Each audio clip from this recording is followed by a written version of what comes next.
This is the Tarantula Nebula, so called because the first people that saw it in a telescope thought it looked a little bit like a spider. The Tarantula Nebula is part of the Large Magellanic Cloud, visible from the southern hemisphere. If you ever get a chance, it's very beautiful hanging there in the night sky.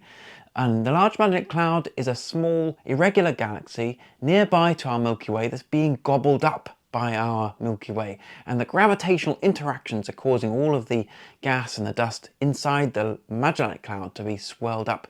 And that's what's causing this big burst of star formation, which we see in the Tarantula Nebula.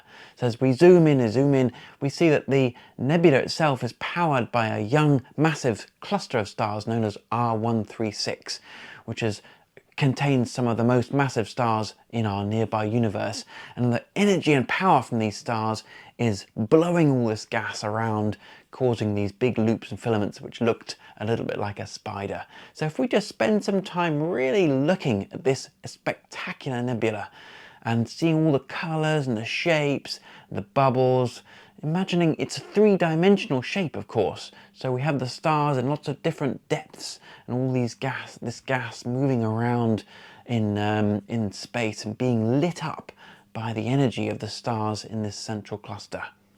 So the Tarantula Nebula in the Large Magellanic Cloud, so beautiful.